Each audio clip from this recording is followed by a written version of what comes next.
Hermanos, buenos días. Esta mañana vamos a continuar con nuestro estudio en el libro de Mateo.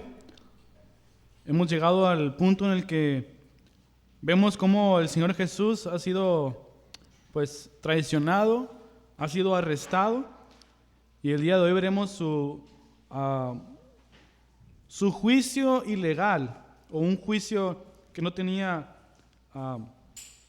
por qué llevarse a cabo de esa manera, y por lo tanto condenado de una manera injusta y llevado a la cruz, que veremos en el siguiente capítulo 27 de Mateo. Pero seguimos en Mateo 26 y el día de hoy veremos los versículos 57 al 68 y veremos cómo Jesús viene a ser enjuiciado injustamente, ilegalmente, viene a ser humillado, pero tenemos que recordar que esa humillación o ese padecimiento es un padecimiento voluntario de Cristo, porque viene a entregarse por los pecadores, por los perdidos. Vengamos pues a orar, hermanos. Padre Santo, te agradecemos, Padre, por este día, porque nos has permitido estar aquí una vez más, Señor, y pedimos, Padre, por los que no están aquí, pero que los guardes donde ellos estén, que puedan llegar esta enseñanza o ese tiempo a través de los medios, Señor. Y te pido, Señor, por este tiempo, porque nos guíes y nos muestres a través de tu palabra, Señor, tu amor, tu misericordia, y poder recordar una vez más cómo nos has amado, Señor. Llévanos, Padre, a través de este tiempo, y que seas tú hablando en medio de nosotros, Señor. En nombre de tu Hijo amado Jesús. Amén.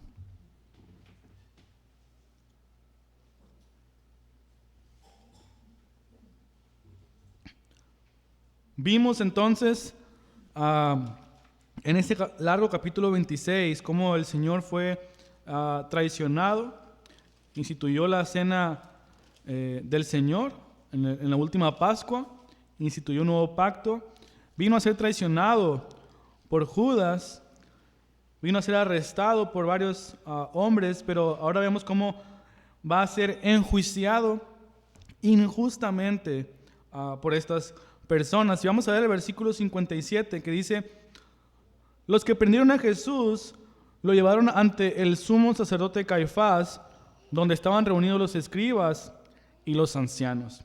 Recordemos que en los versos atrás vemos cómo él fue arrestado de parte de varios hombres que venían de Roma y otros alguaciles que venían de parte de los líderes de Israel. Lo arrestaron, sus discípulos, dice que todos huyeron y lo abandonaron. Y en ese mismo momento los que lo tenían, dice que lo llevaron ante el sumo sacerdote Caifás. Sabemos por el Evangelio de Juan que realmente Caifás fue la segunda persona a la que lo llevaron, porque la primera persona a la que lo llevaron era un hombre llamado Anás. Vamos a leer el Evangelio de Juan, capítulo 18, versículos 19.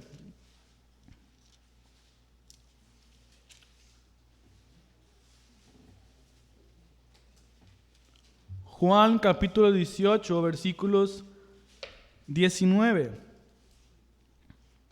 Dice que entonces el sumo sacerdote interrogó a Jesús acerca de sus discípulos y de sus enseñanzas. Jesús le respondió: yo he hablado al mundo públicamente, siempre enseñé en la sinagoga y en el templo donde se reúnen todos los judíos, y nada he hablado en secreto. ¿Por qué me preguntas a mí? Pregúntales a los que han oído lo que hablé. Ellos saben lo que he dicho. Cuando dijo esto, uno de los guardias que estaba cerca dio una bofetada a Jesús diciendo: ¿así respondes al sumo sacerdote? Jesús le respondió: si he hablado mal, da testimonio de lo que he hablado mal, pero si hablé bien, ¿por qué me pegas? Anás entonces lo envió atado a Caifás, el sumo sacerdote. Vemos cómo antes de ser llevado a Caifás, la tropa que traía a Jesús lo llevó primero con este hombre llamado Anás, que era el sumo sacerdote. o más bien que fue sumo sacerdote. Realmente tenemos que recordar que el sumo sacerdote era una posición o una persona que Dios había puesto con el propósito principal en el antiguo pacto de interceder o servir como representante o mediador entre el pueblo y Dios mismo. La responsabilidad principal del sumo sacerdote era la de confirmar que se cumpliera el pacto y dirigir a las personas para que completaran los deberes en el templo y que se cumpliera la ley de Moisés. Algunas de las principales responsabilidades eran el manejo de los sacrificios regulares, las ofrendas, la bendición de las personas, la entrada anual al lugar santísimo y después el día de la expiación. Dentro del tabernáculo, y después en el tabernáculo el día de la expiación. Esta persona, el sumo sacerdote, era una persona que sabemos que la primera persona era Aarón, y se suponía que la descendencia de Aarón, todos sus hijos, iban a continuar con este puesto. En un inicio, el propósito era que el sumo sacerdote serviría de por vida y le sucederían su descendencia. En los tiempos de Jesús, la línea de Aarón se había perdido y el lugar o el puesto del sumo sacerdote era un puesto más que nada político, más que hacer o servir para el propósito por el cual Dios lo había llamado, que era ser un representante o mediador entre el pueblo mismo y Dios. Hebreo nos da más detalles de eso. El punto es que en estos tiempos de Jesús, Anás fue un sumo sacerdote que sirvió alrededor de 4 o 5 años. Pero después de que él salió o ya no siguió en el puesto, siguieron sus hijos. 4 o 5 hijos siguieron después de él. De manera que Anás seguía teniendo el control o influencia sobre el pueblo. Podíamos ver que sus hijos eran los que tenían el puesto oficial dentro del pueblo, pero seguían haciendo lo que Anás les decía. Seguían trabajando, vamos a decir, influenciados por el poder de Anás. Y Caifás vino a ser el yerno de Anás. Estaba casado con la hija de Anás. De manera que Caifás, si pudiéramos pensar que ellos seguían la línea de descendencia, Caifás no tenía por qué estar ahí. Pero él era el yerno de Anás y por lo tanto era el que en ese tiempo estaba sirviendo como sumo sacerdote. De cualquier manera, a lo mejor ya estaban puestos de acuerdo o no, o la gente tenía el conocimiento que Anás era el que realmente gobernaba como sumo sacerdote. De una manera u otra, los que prendieron a Jesús o arrestaron, en lugar de llevarlo a Caifás, lo llevaron primeramente a Anás. No sabemos si ya estaban de acuerdo, no sabemos si lo hicieron automáticamente, pero ellos tenían a Anás como una figura que tenía la máxima autoridad, sin importar quién fuera el sumo sacerdote en aquellos tiempos. El trabajo del sumo sacerdote era el verificar que realmente la gente, el pueblo, viniera hacia Dios. Parte de la tarea del sumo sacerdote era guiar los corazones del pueblo a Dios y corroborar que la gente realmente estuviera cumpliendo la ley de Dios. Cuando las personas venían al templo a adorar, tenían que presentar algo, un sacrificio o una ofrenda o las primicias de lo que traían, pero ellos siempre tenían que presentar algo en el templo. Sabemos que tenían que traer si era un sacrificio de un cordero, tenía que ser un cordero perfecto, un cordero de 1 año, sin mancha.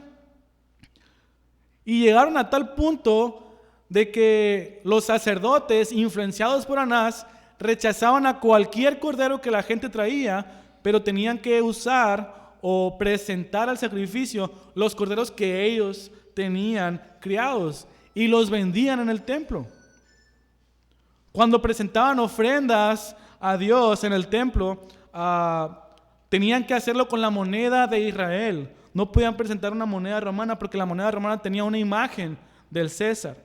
Entonces, esto era considerado como idolatría. Por lo tanto, ellos tenían que cambiar sus monedas de Roma a monedas o tipo de cambio que Israel usara. Y en el templo tenían centros de cambio en los cuales ellos podían obtener cierta ganancia a través del cambio de moneda. De manera que entonces en el templo vemos que ahora entendemos un poco más por qué Jesús vino a limpiar el templo.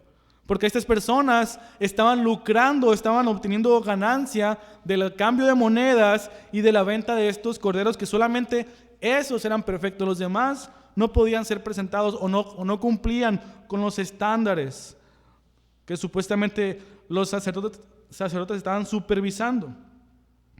Entonces, Anás era quien supervisaba todas estas cosas y probablemente obtenía una ganancia, un porcentaje de toda la venta de lo que se hacía en el templo. Vemos que Jesús entonces viene a limpiar el templo, a tumbar las mesas de los cambistas, a quitar a toda la gente que estaba realmente lucrando, obteniendo ganancias, en lugar de que, como decía Jesús, fuera una casa de oración, ahora era una cueva de ladrones, porque ellos estaban profanando el templo, estaban usando el templo como un lugar para ganar dinero, en lugar de un lugar en el que se tuviera como un lugar de adoración. Vemos que después de que Jesús limpió el templo por segunda vez, que los principales sacerdotes, y podemos pensar que Anás estaba detrás de ellos, buscaron matar a Jesús. Entonces, cuando llevaron a Jesús ante Anás, él simplemente buscó a lo mejor interrogarle para que él se inculpara a sí mismo y poder culparle de algo para mandarlo a morir o darle una sentencia de muerte. Jesús, sin embargo, vemos cómo le responde. ¿Por qué me preguntas a mí? Dice, pregúntale a los que han oído todo lo que hablé. Ellos saben lo que he dicho. Jesús le dice que ha venido día tras día en la sinagoga, en el templo enseñando, y que todos han escuchado lo que él ha dicho. A lo mejor como una manera de tirarle una indirecta le dice, nada he hablado en secreto. Pero esta reunión de Anás y Jesús sí era una reunión en secreto, porque estaban tomándole, aprendiéndole injustamente. Vemos que entonces después de que lo llevaron a Anás y después de que fuera una reunión o un tiempo en el que Anás no pudo sacar provecho de eso, lo llevó entonces hacia Caifás. Es lo que nos dice el versículo 57 de Mateo. Los que prendieron a Jesús lo llevaron ante el sumo sacerdote Caifás, donde estaban reunidos los escribas y los ancianos. Y Pedro dice que fue siguiendo de lejos a Jesús hasta que llegó al patio del sumo sacerdote, y entrando se sentó con los guardias para ver el fin de todo aquello. Y los principales sacerdotes y todo el concilio procuraban obtener falso testimonio contra él, con el fin de dar muerte a Jesús.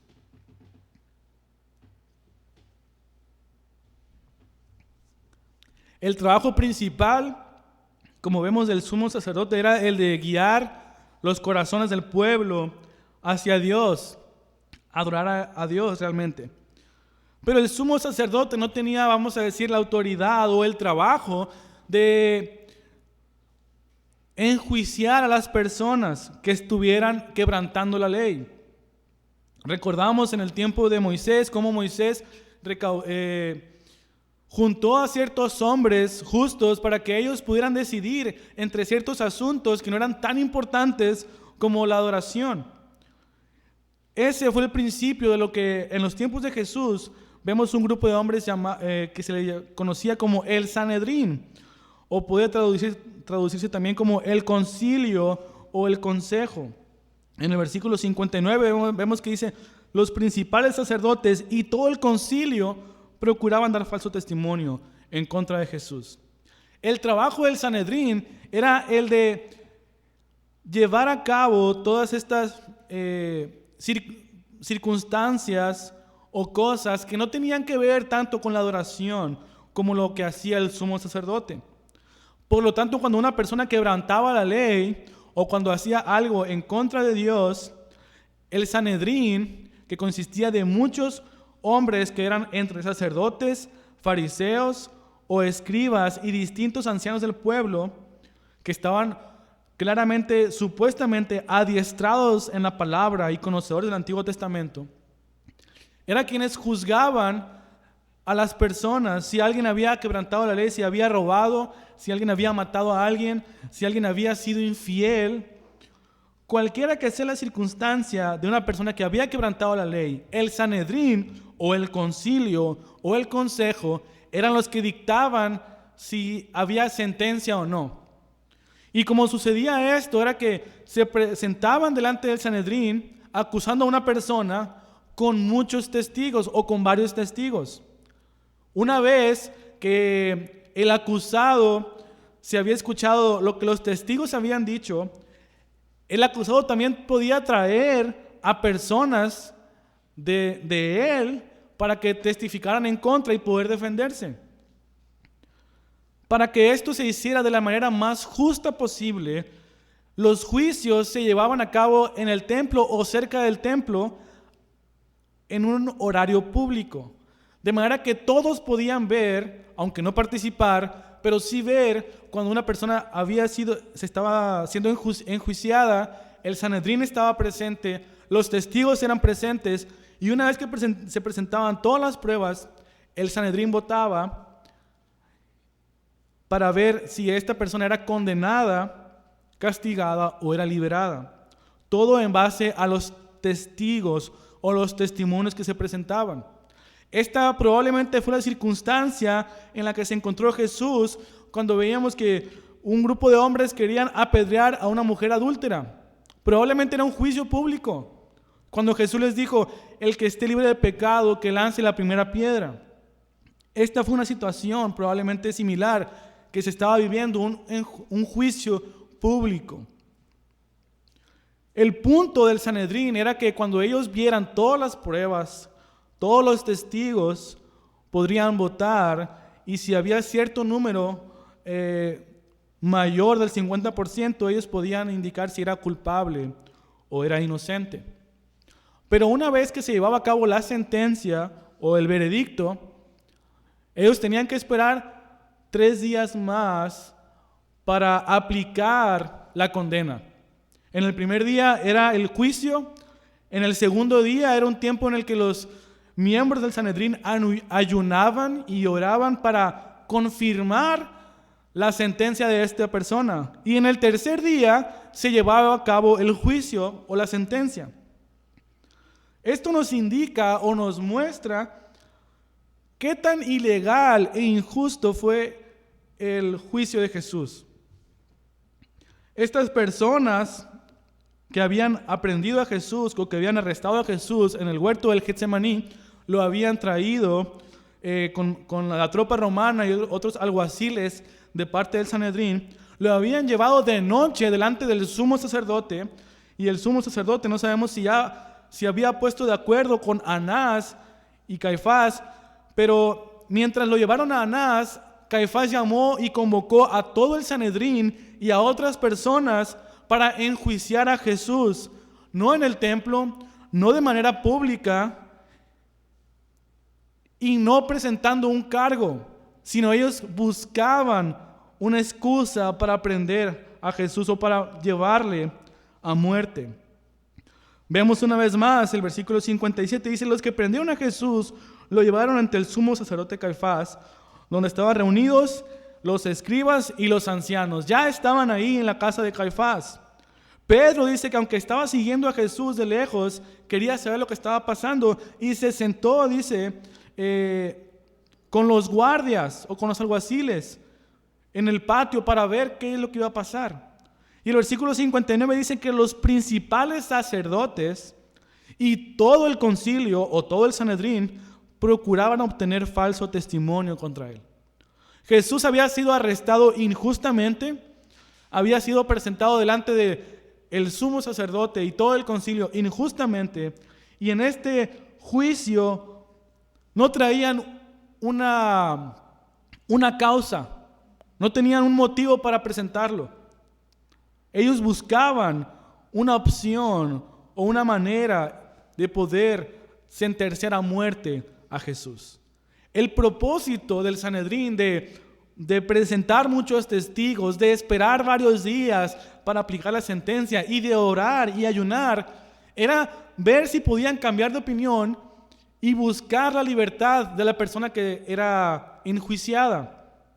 El propósito del Sanedrín, más que condenar, era buscar varias oportunidades para salvar a la persona que estaba siendo enjuiciada. Pero se les presentaban ante ellos una persona con un motivo, con una razón, un propósito. Ellos no tenían ningún motivo para prender a Jesús. Al contrario, dice, ellos buscaban a través del falso testimonio darle muerte a Jesús. Probablemente influenciados por Anás, probablemente adiestrados por él, después de que Jesús limpiara el templo y viera que no solamente que Jesús no cumplía con las enseñanzas o las tradiciones de Israel y de los sacerdotes, lo que probablemente más les molestó fue ver que se estaba interponiendo con su negocio. Pero Jesús no tenía ningún crimen, no había cometido nada ilegal, ni ante la ley de Dios, ni ante los hombres. Solamente no seguía las tradiciones de estos hombres.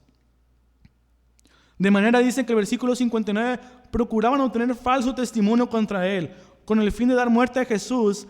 Dice, y no lo hallaron, a pesar de que se presentaron muchos falsos testigos. Muchas personas se presentaban diciendo mentiras, no sabemos si comprados por Anás o influenciados por Caifás también. Se presentaban diciendo muchas mentiras, falsos testigos, queriendo encontrar una opción para condenar a Jesús. El Evangelio de Marcos nos da más detalle en Marcos 26, 55.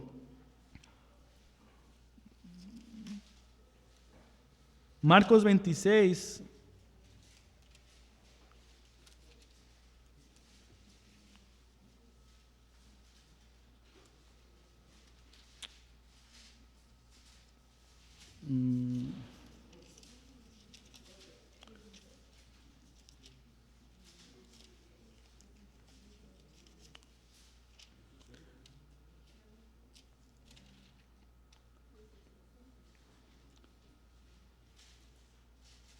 creo que era 14.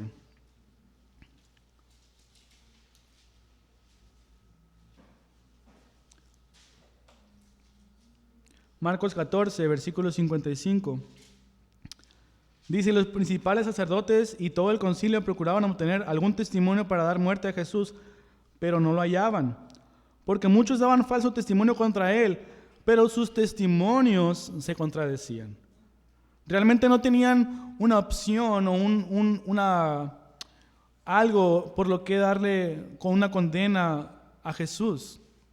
Ellos traían muchos testimonios que eran falsos, eran mentiras y se contradecían entre unos y otros.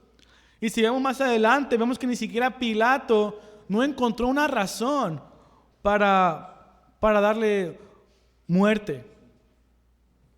Pero ellos estaban tan enojados, tan ofendidos por lo que Jesús hacía o lo que no hacía, que ellos solamente estaban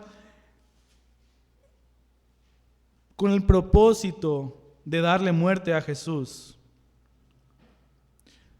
Y dice que después de que estas personas venían, dice, llegaron dos que dijeron, este declaró, yo puedo destruir el templo de Dios y en 3 días reedificarlo. Después de presentar muchos falsos testimonios, muchas mentiras en contra de Jesús, la que probablemente podía ser una causa justa, era que Jesús dijo que él podía destruir el templo de Dios y en 3 días reedificarlo. Pero también esto era una mentira. Lo que Jesús dijo realmente lo vemos en Juan capítulo 2, versículo 19.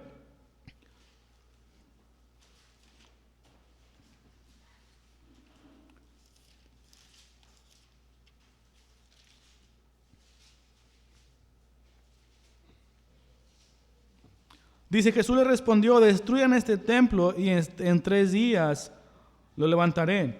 Entonces los judíos le dijeron, en 46 años fue edificado este templo y tú lo levantarás en 3 días. Pero él hablaba del templo de su cuerpo. Ni siquiera las palabras exactas de Jesús las estaban diciendo ellos. Ellos habían escuchado unas palabras de Jesús, las habían interpretado a su manera y presentaban diciendo, él dijo que podía destruir el templo de Dios y en 3 días edificarlo. Pero vemos que ni siquiera coincidía el testimonio de todas estas personas. Entonces, vemos que cómo se le enfrenta directamente el sumo sacerdote en el versículo 62, diciendo, ¿no respondes nada? ¿Qué testifican estos contra ti? Pero Jesús, dice, se quedó callado. Y el sumo sacerdote le dijo, te ordeno por el Dios viviente que nos digas si tú eres el Cristo, el Hijo de Dios. No sabemos cuántas horas habían pasado desde que arrestaron a Jesús y que llegó delante del sumo sacerdote Caifás, pero se habían presentado muchos testigos queriendo inculparle, todos sin llegar a presentar una excusa correcta o una excusa que fuera justificable. Durante todo este tiempo Jesús estaba callado. El silencio de Jesús estaba hablando por sí mismo. Mientras ellos estaban enojados, molestos, queriendo presentar algo en contra de Jesús para condenarlo a muerte, justamente Jesús estaba callado, no decía nada. Y mientras más callado estaba, más molestos estaban estos hombres. Porque pasaba el tiempo y no podían encontrar una razón, un motivo por el cual condenarle. Entonces, tan desesperados estaban que ahora el sumo sacerdote viene a Jesús directamente frente a él. Y le dice, ¿no respondes nada? ¿Qué tienes que decir tú ante todas estas acusaciones? Probablemente queriendo que Jesús dijera algo para inculparlo con sus propias palabras. Pero la paciencia de Jesús desesperaba cada vez más a estos hombres. Probablemente porque sabían que la noche se estaba acabando. Ellos sabían que era un juicio ilegal. No era justo, no era correcto delante de los hombres. Si ellos hubieran estado en un ojo público, probablemente el pueblo hubiera querido defender a Jesús. El pueblo tenía a Jesús como profeta. Aunque no le seguían en su totalidad, sabían que Jesús era un profeta. Y estas personas, tanto el sumo sacerdote como los principales fariseos y el Sanedrín, tenían miedo del pueblo. No querían hacer nada de esto frente a ellos, por eso hicieron esto de noche. Y sabían que la noche estaba pasando, no podían encontrar una razón y desesperados dicen, ¿no respondes nada? ¿Te quedas callado? Entonces el sumo sacerdote le dice a Jesús, te ordeno por el Dios viviente que nos digas si tú eres el Cristo, el Hijo de Dios. Tan desesperados estaban que querían que Jesús hablara para encontrar algo en que condenarlo. Jesús estaba confiando en que todo esto había sido planeado por su Padre. Él sabía que para esta hora había venido y confiaba en su Padre. Pero estas personas buscaban que hablara Jesús no con el propósito de conocer de si Jesús era el Cristo o no. Ellos en su mente y en su corazón habían decidido no creer en Cristo. En su mente y en su corazón estaban tan cerrados, tan endurecidos que no les importaba lo que Jesús dijera. Y la pregunta o el reclamo de Caifás, te ordeno que nos digas por el Dios viviente si eres el Cristo, el Hijo de Dios, no era para conocer y adorar a Dios o a Jesús. Era porque sabía que si Jesús decía esto, podían acusarlo por blasfemia. Y vemos qué es lo que dice Jesús, versículo 64.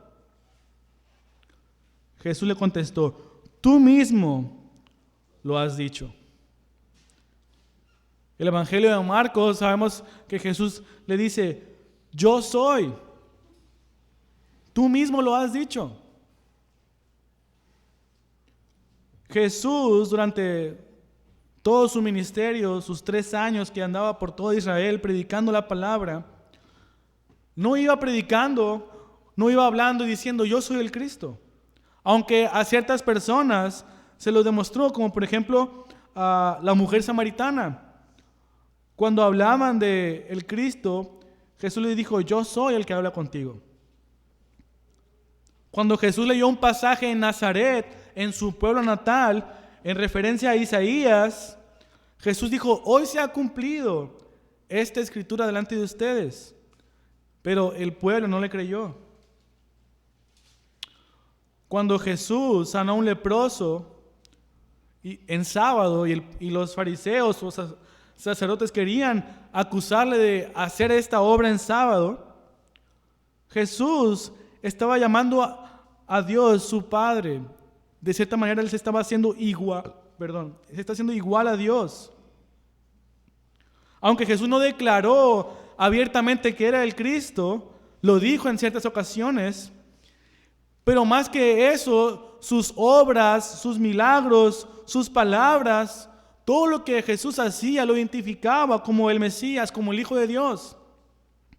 Estos hombres, el Sanedrín, Caifás y los demás sacerdotes que estaban ahí, eran personas que habían supuestamente estudiado la Biblia, el Antiguo Testamento, la ley de Dios durante toda su vida. Toda su vida habían estudiado el Antiguo Testamento. Los escribas habían transcrito la palabra de Dios muchas veces. Ellos eran supuestos conocedores del Antiguo Testamento. Ellos vieron a Jesús. Ellos tuvieron que haber dicho, mira, Él está cumpliendo todo lo que la Escritura dice acerca del Mesías. Él cumple con las características, Él cumple con todas las circunstancias como el Mesías. Ellos estaban enojados más bien porque Jesús no hacía lo que ellos querían. Simples mandamientos humanos, mandamientos de hombres o tradiciones que habían impuesto como mandamientos. Ellos debieron conocer más que todo el pueblo que Jesús era el Cristo, que era el Mesías, porque conocían la Escritura.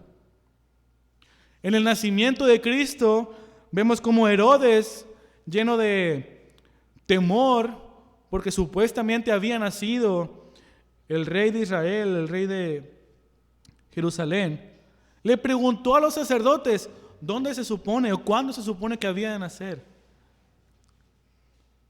Ellos le dieron indicaciones a Herodes en tal lugar. Pero ni Herodes, ni siquiera estos hombres que le dieron indicaciones, que escucharon, probablemente ha nacido el rey de los judíos, vamos a buscarle. No, nadie fue a adorar a Jesús en su nacimiento. Ellos conocían la Escritura, conocían la palabra. Estas personas del Sanedrín se supone que eran los más estudiosos de todo Israel. Pero en su corazón habían decidido no creer a Jesús. Ellos decidieron deliberadamente no creer en Él. En su orgullo y su corazón estaban molestos con Jesús. Y estas palabras o esta reclamo o esta pregunta no era con el propósito de confirmar, a ver, tenemos una duda una vez más, por favor confírmanos si tú eres el Cristo. No, ellos querían que Él se inculpara de blasfemia. Pero Jesús le dice, tú mismo lo has dicho.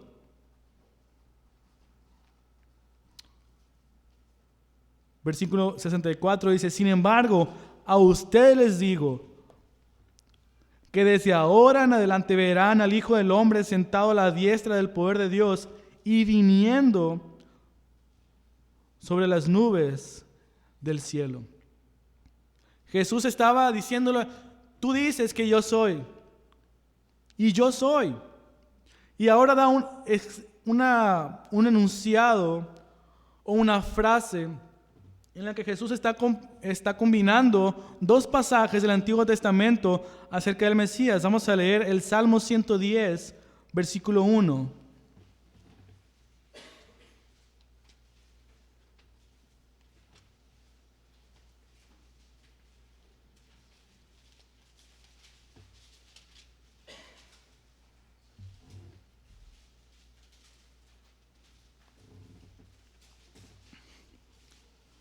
Salmo 110, versículo 1 dice el Señor a mi Señor, siéntate a mi diestra hasta que ponga a tus enemigos por estrado de tus pies. Y Daniel 7:13.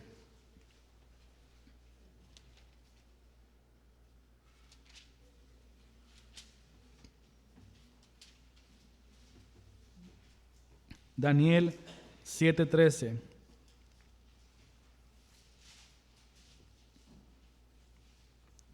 Dice, seguí mirando en las visiones nocturnas y en las nubes del cielo veía uno como un hijo de hombre que se dirigió al anciano de días y fue presentado delante de él.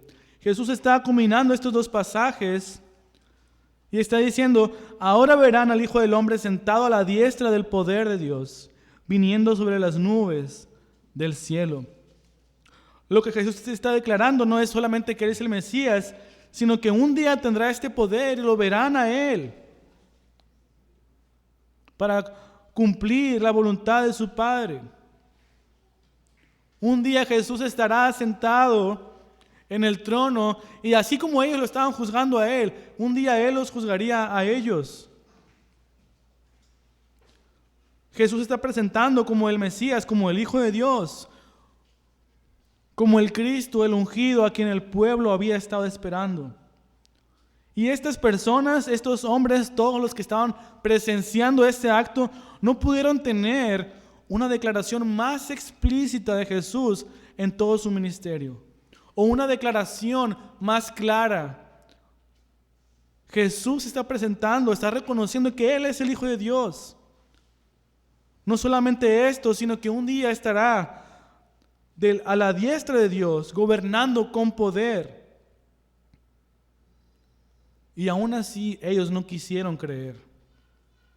Ellos tenían a Jesús, el Salvador, el Mesías, frente a ellos, cara a cara. Y ellos que se suponía que conocían la palabra, vieron sus señales y no quisieron creer. Ni a sus milagros, ni a sus declaraciones.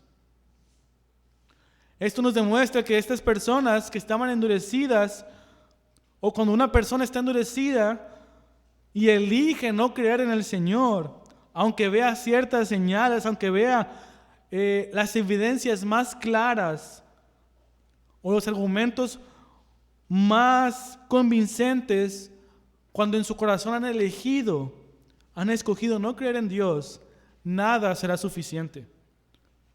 Cuando las personas pueden conocer la palabra de Dios, pueden leer la Biblia, pero en su corazón han elegido no creer, no importa que le presentes la evidencia más clara posible, nada será suficiente para ellos.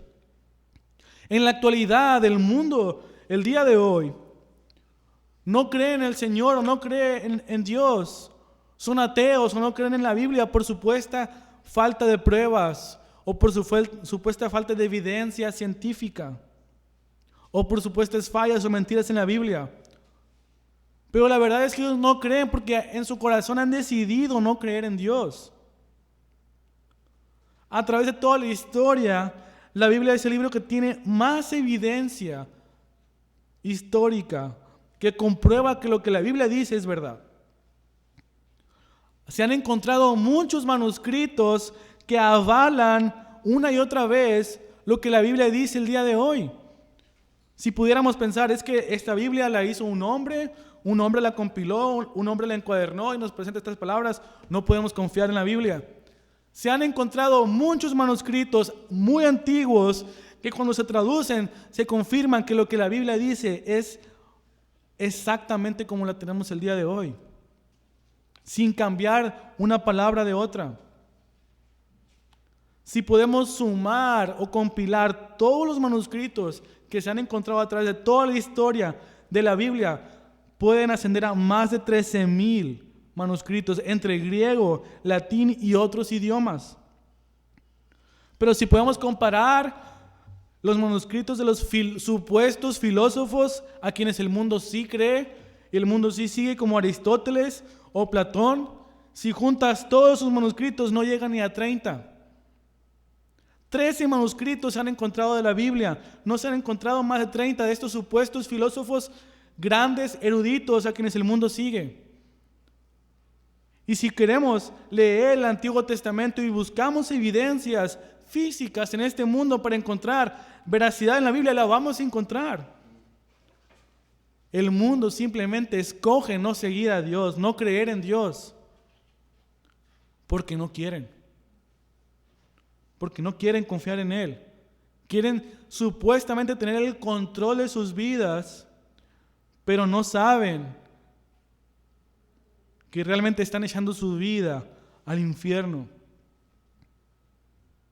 No recuerdo quién fue el científico, pero hay un científico que supuestamente miró a través de un telescopio el cielo y las estrellas y el espacio exterior. Y él declaró: al ver esto puedo reconocer que debió haber habido un creador, pero no le dio la gloria a Dios. El mundo puede ver evidencias de un creador, evidencias de un Dios, pero no quieren creer.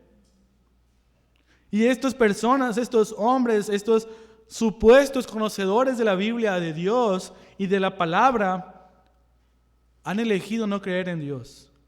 Han elegido no creer en Cristo.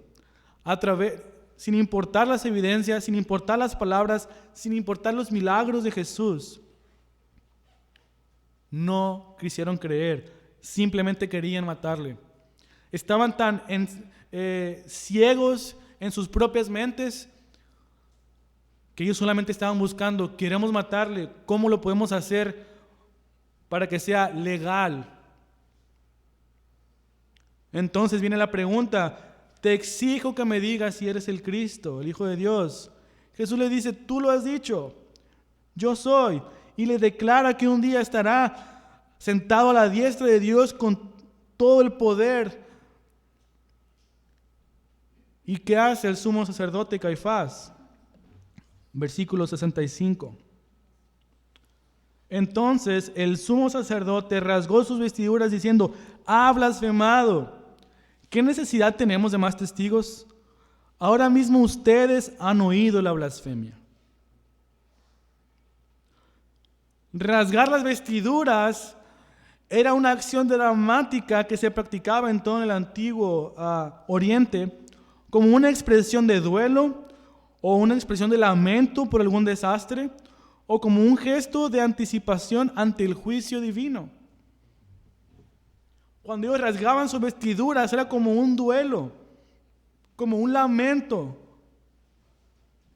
Caifás, el sumo sacerdote, rasgó sus vestiduras como un supuesto duelo o enojo porque Jesús había blasfemado en nombre de Dios. Hasta el último momento, Caifás y estos hombres llegaron a su hipocresía más alta que cuando Jesús exclamó que Él era el Hijo de Dios, que era el Cristo.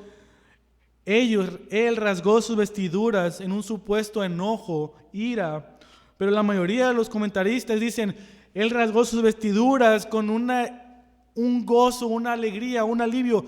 Por fin lo tenemos, ya podemos encarcelarlo, ya podemos condenarlo, ya tenemos una razón. Ha blasfemado. ¿Qué necesidad tenemos de más testigos?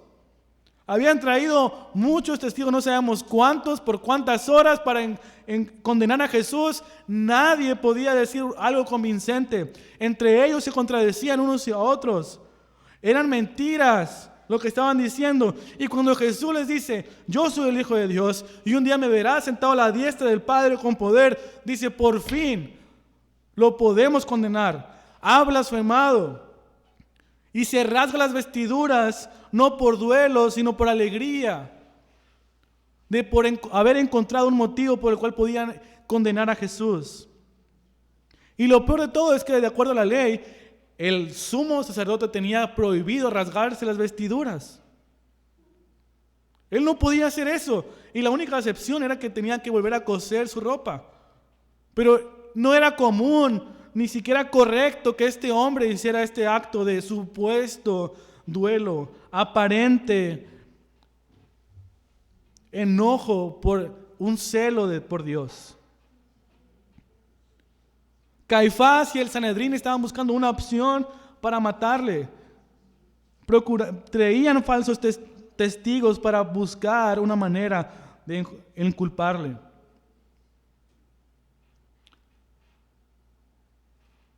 Estaban tan enojados, estaban tan obsesionados con matar a Jesús que lo habían arrestado y no podían dejar pasar esta oportunidad. No podían dejar pasar otro día ni otra hora sin que pudieran ellos condenar a Jesús.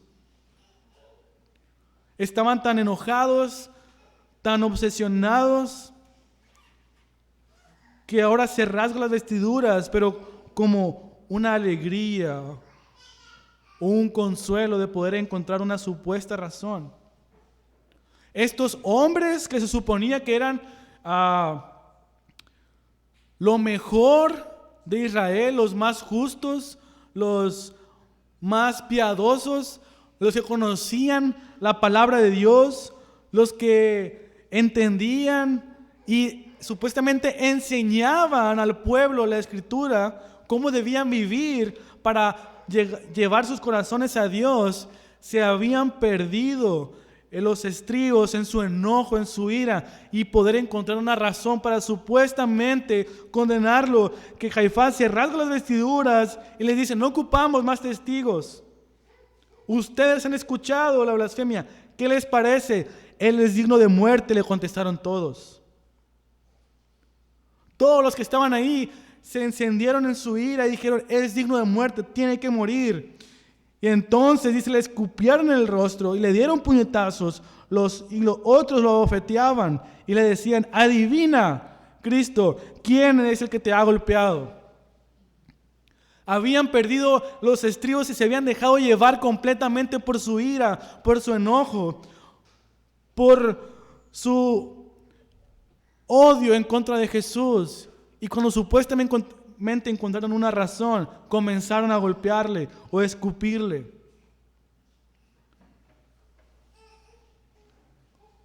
La ofensa más grande que tú podías hacer contra una persona en la cultura judía era escupirle a alguien. Y ellos comenzaron a escupirle en la cara. Se estaban comportando de una manera totalmente vil y despiadada. Se estaban comportando, vamos a decir, no estaban pensando lo que estaban haciendo, se dejaron llevar por sus emociones y dejaron ver el odio que había en su corazón. Dejaron ver todo el deseo de solamente matar a Cristo. El Sanedrín debió haber sido un concilio, un consejo imparcial, que después de ver ciertas pruebas o testigos, debían aplicar la ley y condenar a quien de verdad lo mereciera. Pero Jesús había sido condenado o había sido arrestado durante la noche, enjuiciado en privado. Y cuando encontraron un motivo aparente para matarle, se dejaron ir golpeándolo, escupiéndolo.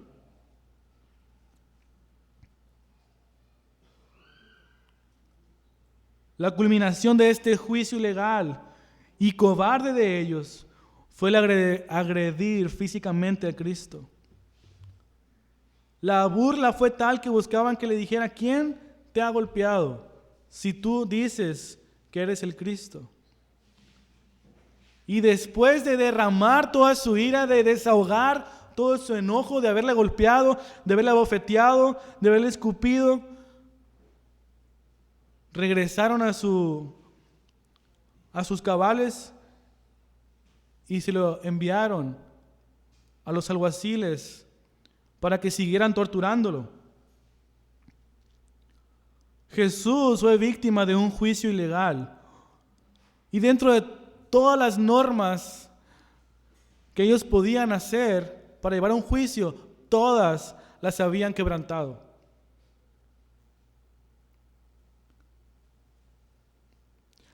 La reacción o el deseo de estos hombres por matar a Jesús, por condenarle, era simplemente porque se estaba ofendiendo lo que ellos decían. Jesús estaba evidenciando que estos hombres no conocían a Dios. Además, estaban lucrando, sacando ganancia de lo que se hacía en el templo, un lugar que deberían ir a solamente adorar a Dios. Estos hombres, tanto Anás como Caifás y los demás líderes, se estaban viendo desafiados cuando lo que ellos habían impuesto, Jesús como un profeta enviado de Dios, estaba diciendo: eso que ustedes hacen es incorrecto. El poder de ellos, la imagen de ellos estaba siendo ridiculizada, porque estaba siendo evidente que no conocían a Dios y que realmente no adoraban a Dios. Y querían seguir en el poder, querían seguir en su deseo de controlar todas las cosas, de seguir ganando dinero. Que su única manera de solucionar las cosas fueron buscar una manera de matar a Cristo, de asesinarlo. Y después de buscar con tantas farsas, con tantas mentiras y engaños, lograron encontrar una supuesta razón para condenarle y ellos seguir beneficiándose a sí mismos. Ellos no tenían amor por el pueblo, no tenían amor por la gente, solo querían satisfacerse a sí mismos, satisfacer sus propias necesidades. Y Jesús se interpuso en su camino, por lo tanto decidieron matarlo. Por otro lado, del maltrato vemos que Jesús sufrió toda esta condena o este inicio de su tortura sin defenderse. Jesús solamente mientras le inculpaban, él se quedaba callado. Cuando este hombre vino a querer cuestionarlo de frente, Jesús le dice: yo soy. Y después fue atormentado, golpeado, torturado, no solamente por los sacerdotes, sino por los guardias. Sufrió el maltrato porque sabía que eso era a lo que él había venido a este mundo. Este maltrato, este golpearlo, era el comienzo de su tortura. Pero era una tortura, un maltrato, un sacrificio que estaba establecido por el Padre desde antes de la creación del mundo. Jesús sabía que a esta hora había llegado a sufrir, a ser maltratado, a morir en la cruz por los pecadores. Vamos a leer Isaías 53.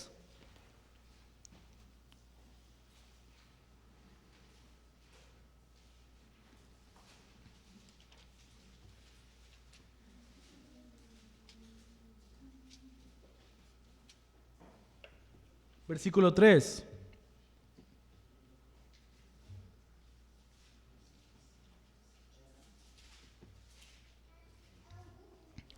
Dice Isaías 53, versículo 3, hablando del sufrimiento del siervo de Dios, dice: fue despreciado y desechado de los hombres, varón de dolores y experimentado en aflicción, y como uno de quien los hombres esconden el rostro, fue despreciado y no lo estimamos. Ciertamente Él llevó nuestras enfermedades, cargó con nuestros dolores, con todo nosotros lo tuvimos por azotado, por herido de Dios y afligido. Pero Él herido fue por nuestras transgresiones, molido por nuestras iniquidades. El castigo por nuestra paz cayó sobre Él, y por sus heridas hemos sido sanados. Todos nos descarriamos como ovejas, nos apartamos cada cual por su camino, pero el Señor hizo que cayera sobre él la iniquidad de todos nosotros. Fue oprimido y afligido, pero no abrió su boca. Como cordero que es llevado al matadero, y como oveja que ante sus trasquiladores permanece muda, él no abrió su boca. Jesús estaba confiando en el Padre porque sabía que esto había estado preestablecido, fue profetizado. Estaba dentro del plan de Dios que él iba a sufrir. Y Jesús estaba cumpliendo con este castigo. Pero es el castigo que nosotros debimos haber cargado. Dice, nosotros nos descarriamos como ovejas, nos apartamos cada cual por su camino, pero el Señor hizo que cayera sobre él la iniquidad de todos nosotros. El Señor estaba siendo enjuiciado ilegalmente, injustamente, pero estaba sufriendo y lo estaba soportando por amor a nosotros, porque Él sabía cuál era su propósito en este mundo: morir y sufrir por nosotros, porque Él estaba sufriendo y cayendo sobre Él la ira de Dios, y en la cruz iba a recibir el castigo todavía más impactante o más doloroso, la justa ira de Dios que debió haber caído sobre nosotros. Podemos pensar y ver toda la crueldad que se hizo contra Jesús. Vemos en esta película, La Pasión de Cristo, nos presenta el sufrimiento de Cristo físicamente, el dolor corporal de Cristo, pero eso no se compara en nada con el dolor de cargar con la ira de Dios. El Padre estaba cargando sobre Él todo el castigo, toda su ira justa sobre su Hijo. Y Jesús sabía, por eso estaba callado, aceptando el castigo que no era justo, pero voluntariamente se estaba sometiendo a esta humillación para salvarnos. Vamos a ir a 1 de Pedro capítulo 2.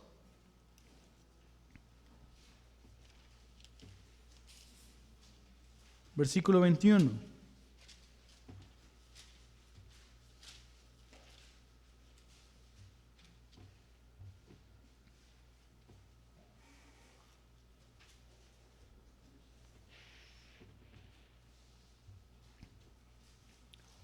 Primera de Pedro capítulo 2, versículo 21 dice: porque para este propósito han sido llamados, pues también Cristo sufrió por ustedes, dejándoles ejemplo para que sigan sus pasos, el cual no cometió en pecado ni engaño alguno se halló en su boca, y quien cuando lo ultrajaban no respondía ultrajando, cuando padecía no amenazaba, sino que se encomendaba a aquel que juzga con justicia. Él mismo llevó nuestros pecados en su cuerpo sobre la cruz, a fin de que muramos al pecado y vivamos a la justicia. Porque por sus heridas fueron ustedes sanados. Cristo murió por nosotros, se entregó por nosotros, guardó silencio por nosotros, cuando no tenía ni culpa ni pecado. Por nosotros cargó este sufrimiento, por nosotros fue la cruz. ¿Para qué? Dice 1 Pedro. Para que vivamos ahora a la justicia. Para que dejemos atrás nuestras faltas. En su cruz vemos su amor. En sus golpes, en sus desprecios, vemos su compasión. Nosotros debimos haber sido golpeados, debimos haber sido maltratados, escupidos, abofeteados, crucificados, separados de Dios. Pero Él cargó con nuestra culpa, por nosotros sufrió, para darnos su amor, para darnos la paz, para darnos la vida. ¿Y cómo respondemos a eso, hermanos? ¿Cómo respondemos a este amor de Dios, a este sacrificio de Cristo? Dice Pedro, para esto han sido llamados, porque Cristo sufrió dejándonos ejemplo, para que sigamos sus pasos. Sufrió y cayó a fin de que muramos al pecado, que vivamos a la justicia. El propósito de Cristo fue salvarnos, pero no para que sigamos en nuestra vida como pecadores, sino que ahora busquemos la justicia, busquemos vivir para Él, busquemos entregarle nuestras vidas en adoración. ¿Cómo reaccionamos al conocer este es el Evangelio, hermanos? Cristo murió por nosotros cuando no lo merecía. Cuando no merecía ser ni siquiera acusado. Fue arrestado. Fue condenado injustamente. Fue crucificado. Pero más allá de eso, fue separado de Dios por un breve tiempo para sufrir nuestro castigo. ¿Cuál es nuestra reacción al conocer el amor de Dios de esta manera? ¿Cómo recibimos estas palabras o estas noticias? Debemos reconocer nuestro pecado, reconocer nuestras faltas y venir ante Él en agradecimiento, en amor. Se burlaron de Él, lo abofetearon, lo golpearon, lo escupieron, pero Él se calló. No exclamó nada por amor a nosotros. Este canto, este himno que cantamos solo en Jesús dice, Él se humilló por nuestro bien. Por este mundo herido fue. Y en una cruz fue a morir y ahí Dios mostró su gracia. Mi pecado Él llevó, en su aflicción vida me dio. En su muerte, en su crucifixión tenemos vida, tenemos perdón de pecados. ¿Cómo estamos entonces viviendo, hermanos, nuestro cristianismo a la luz de esto? Él llevó nuestros pecados en la cruz, pero para que muramos al pecado y vivamos a la justicia. Hermanos, que el Señor nos guíe, nos ayude para presentarle nuestras vidas en adoración, como sacrificio vivo, santo, agradable para Él. Cristo murió por nosotros, Cristo murió por ti, para darnos vida y vida en abundancia y que podamos estar ahora en paz, en reconciliación con el Padre. Y si no lo conoces el día de hoy, que sepas que Él murió por ti y que te recibe con los brazos abiertos, aunque Él no merecía ni siquiera mirarnos, ni siquiera tenernos compasión. Cuando venimos a Él, Él no nos echa fuera. Este mundo lo rechazó, pero Él no nos rechaza cuando venimos a Él, confesando nuestros pecados y reconociendo nuestras culpas. Hermanos, que Dios nos ayude para vivir dignamente nuestro cristianismo como verdaderos hijos de Dios. Porque si no lo hacemos así, estaremos pisoteando la misma sangre de Cristo. Estaremos abofeteando también el amor de Dios. Y estaremos participando de lo que hicieron estos hombres que conociendo la palabra, conociendo el Evangelio, rechazamos su amor y su misericordia. Oremos, hermanos. Padre Santo, Dios, te damos gracias, Dios, por tu amor. Te damos gracias por tu misericordia, por tu gracia, Señor, que no merecíamos, Señor, sino la muerte. No merecíamos sino el ser castigados con tu justa y santa ira, Señor. Una ira y un juicio que lo teníamos bien merecido, Señor, porque hemos vivido en rebelión contra ti, Señor. Pero gracias que tuviste a bien, Señor, el perdonarnos, el amarnos.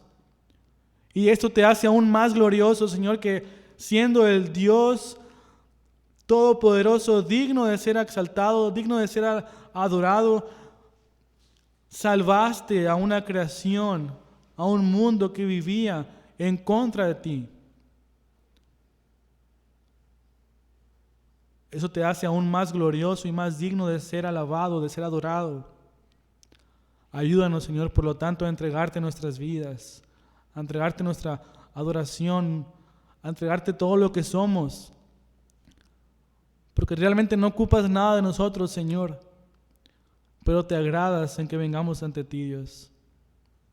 Y no hay nada que podamos hacer para agradarte,